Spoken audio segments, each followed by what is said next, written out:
മഹാഭാരതത്തിലെ ഒരു ശക്തനായിട്ടുള്ള കഥാപാത്രമാണ് ദ്രോണാചാര്യര്. ശക്തൻ മാത്രമല്ല, പ്രധാനപ്പെട്ടതും. അദ്ദേഹത്തിൻ്റെ കഥയായി ബന്ധപ്പെട്ട് അദ്ദേഹത്തിനെ വിമർശിക്കുന്നതായ ഒരു കഥ ഉണ്ട്. അതിൽ ആധുനിക ലോകം അതിനെ വിമർശിക്കുന്നുണ്ട്. പലർക്കും പല കാഴ്ചപ്പാടിലെ ഏകലവ്യനുമായി ബന്ധപ്പെട്ടിട്ടാണ്. പക്ഷെ അതിൽ എനിക്ക് തോന്നിയ വ്യത്യസ്തമായിട്ടുള്ള ഒരു ആശയം ഞാൻ നിങ്ങളുടെ മുമ്പിൽ പങ്കുവെക്കുകയാണ്.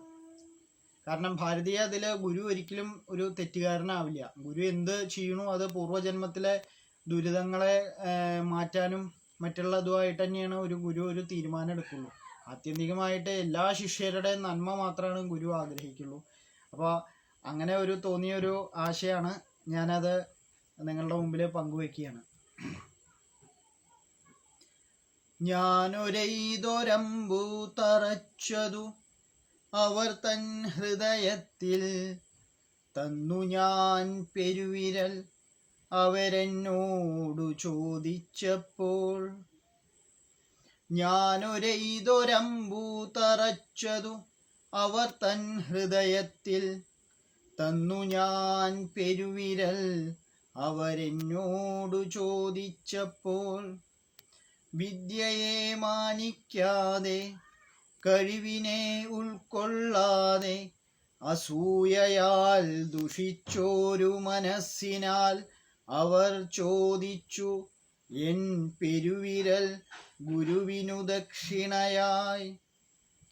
രാജാവിൻ മക്കളല്ലയോ അവർ, നൃപർ തൻ ആശ്രയമല്ലയോ അവർ, അരുതൊരിക്കലും കാനനപുത്രൻ തൻ കഴിവു നിൽപ്പു അവർ തന്മീതേ. വെറുമൊരു പ്രജയാം എനിക്കു വന്നൊരു വിദ്യയിൽ നിറഞ്ഞു അസൂയയും കുടിലതയും. വെറുമൊരു പ്രജയാം എനിക്കു വന്നൊരു വിദ്യയിൽ നിറഞ്ഞു അസൂയയും കുടിലതയും. ചൊല്ലാം മറ്റുള്ളവർക്കു ഇവൻ ദുരുപയോഗം ചെയ്യാമീ വിദ്യയെ. ചൊല്ലാം മറ്റുള്ളവർക്കു ഇവൻ ദുരുപയോഗം ചെയ്യാമീ വിദ്യയെ. ജഗദീശ്വരൻ തന്ന കഴിവിനെ കാണാത്ത സ്വാർത്ഥതയ്ക്കു ശാസ്ത്രം നിരത്തി വ്യാഖ്യാനങ്ങൾ ചമയ്ക്കുമൊരു വൃന്ദം എന്നുമുണ്ടല്ലോ എന്നുമോർത്തു ഞാൻ. എൻ പിതാവും മാതാവും കാനനത്തിലെ കഷ്ടതകളിലും പുത്രനെ വില്ലാളിയാക്കാൻ തുനിഞ്ഞതേ തെറ്റ്. നാളെ ഈ വലിയ സാമ്രാജ്യത്തിനു ഭീഷണിയാകും ഇവൻ. എത്ര ജീവനുകൾ നിങ്ങൾ എടുപ്പൂ. ഈ ഭയത്താൽ ഏതു സാമ്രാജ്യം നിൽപ്പൂ തകരാതെ എന്നും. ഏതു സാമ്രാജ്യം നിൽപ്പൂ തകരാതെ എന്നും.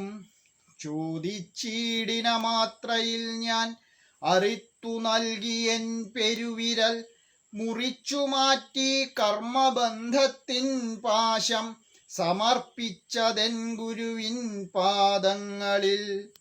ചോദിച്ചിടിന മാത്രയിൽ ഞാൻ അറുത്തു നൽകിയൻ പെരുവിരൽ. മുറിച്ചു മാറ്റി കർമ്മബന്ധത്തിൻ പാശം സമർപ്പിച്ചതെൻ ഗുരുവിൻ പാദങ്ങളിൽ. നിണം നിറഞ്ഞൊരായിലയിൽ തുടിക്കുമാ വിരൽ ചിരിച്ചു. നിനക്കിതിലും വിജയമെന്തു വേണം ഏകലവ്യാ പറയൂ. ലോകത്തിൻ നെറുകയിൽ നിവർന്നു നിന്നു ആ വിരൽ എന്നോടു ചൊല്ലി. കഴിയില്ലൊരു ശിഷ്യനും സ്വാർത്ഥത വെടിഞ്ഞീ കർമ്മം ചെയ്യാൻ. ജയിച്ചു നീ രാജസൂയം ഇപ്പോൾ. അറുത്ത വേളയിൽ അഭിഷിപ്തനായി നിൻ ചുടുചോരയാൽ അറിയുക നിൻ നില ഇന്നീ രാജപുത്രരെക്കാളും ഉയർന്നു. ഗുരുവിൻ വാക്കും യശസ്സും കാക്കാൻ നീ നൽകിയില്ലേ നിൻ ജീവിതം. പ്രതിഷ്ഠിതമായി ആ ഗുരുമണ്ഡലത്തിൽ നിൻ സ്ഥാനം എന്നും. അറിയുക ലോകമേ ഇനിയും അസൂയയാം കത്തി കൊണ്ടു മുറിക്കാനായി പെരുവിരലുകൾ തേടി അലയും മനമിനിയുമുണ്ടെന്ന് അറിയുക ലോകമേ. ഇനിയും അസൂയയാം കത്തി കൊണ്ടു മുറിക്കാനായി പെരുവിരലുകൾ തേടി അലയും മനമിനിയുമുണ്ടെന്നു. അസൂയയാൽ മൂത്ത അവരിൽ നിന്നും ആ ഗുരു ശിഷ്യനെ രക്ഷിച്ചു. അവർ തൻ കപടതയിൽ നിന്നും മരണത്തിൽ നിന്നും. അസൂയയാൽ മൂത്ത അവരിൽ നിന്നും ആ ഗുരു ശിഷ്യനെ രക്ഷിച്ചു. അവർ തൻ കപടതയിൽ നിന്നും മരണത്തിൽ നിന്നും. ഏകലവ്യാ നിനക്കു മരണമില്ല, നിന്നെ ഞാൻ ചിരഞ്ജീവിയാക്കി മോക്ഷം തന്നു നിൻ ജീവിത സമർപ്പണത്താൽ. ശിഷ്യ ഭക്തിക്ക് നീ ഉത്തമ മാതൃക, എൻ പാദങ്ങളിൽ നീ സമർപ്പിച്ചില്ലേ നിൻ ജീവിതം. അത് വെറുമൊരു പെരുവിരലല്ല, സമർപ്പണത്തിൻ ഉദാത്ത മാതൃക. നീ എൻ ശിഷ്യൻ, ആത്മശിഷ്യൻ, ഉത്തമനാം വീരനാം ശിഷ്യൻ, പുറം ലോകം അറിയാത്തൊരൻ ആത്മശിഷ്യൻ, ഏകലവ്യൻ. നമസ്കാരം.